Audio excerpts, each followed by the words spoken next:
तो एक तरफ ईरान हिजाब क्रांति से हैरान परेशान है, तो वहीं तुर्की उसके लिए बहुत बड़ा थ्रेट बनकर खड़ा हो गया है। अर्दोआन के ड्रोन ईरानी एयर स्पेस में घुसपैठ कर रहे हैं, जिससे रईसी क्रोध से भर गए हैं। दोनों देशों में हालात युद्ध जैसे बनते जा रहे हैं। दोनों मुल्कों में ड्रोन वॉर कभी भी छिड़ सकता है। ऐसा हुआ तो फिर क्या होगा, देखिए ये रिपोर्ट।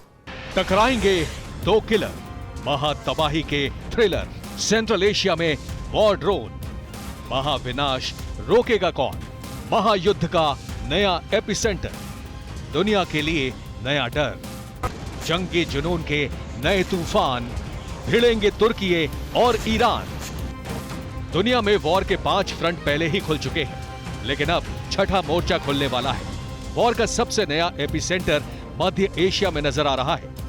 सबसे नई और विस्फोटक जंग ईरान और तुर्की के बीच होने की संभावना प्रबल हो गई है।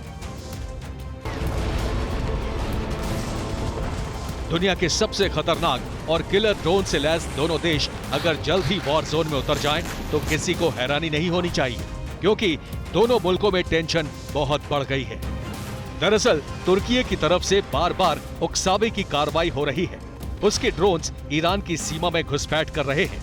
इससे ईरान आग बबूला है।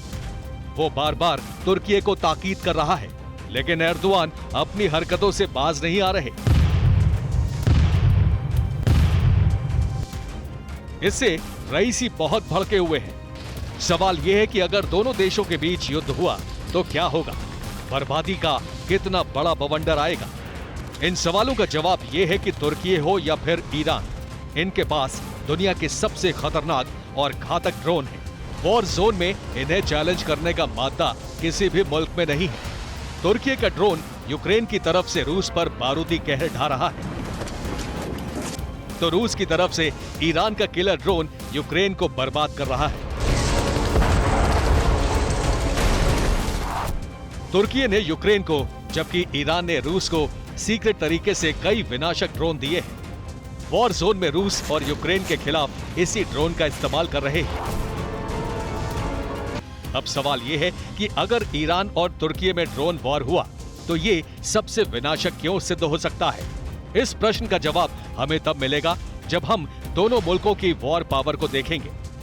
सबसे पहले तुर्की के ड्रोन बायरकतार की प्रहार पावर जानिए। बायरकतार TB2 ड्रोन 300 किलोमीटर दूर दुश्मन को आग में बदल देता है। ये लगातार 27 घंटे तक हवा में उड़कर हमले कर सकता है। रफ्तार 222 किलोमीटर प्रति घंटा है। 25,000 फीट की ऊंचाई तक उड़ने में सक्षम है।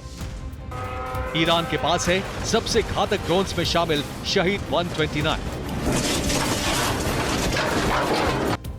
ये 200 किलोमीटर दूर न सिर्फ दुश्मन को ट्रेस करता है, बल्कि उसे तबाह भी कर देता है। लगातार 24 घंटे तक हवा में उड़ने में सक्षम है। रफ्तार 150 किलोमीटर प्रति घंटा है। जाहिर है, ड्रोन की दुनिया के दो ताकतवर मुल्क अगर टकराएंगे तो महायुद्ध का एपिसेंटर बन जाएंगे। Bureau report, TV9 Bharatvarsh.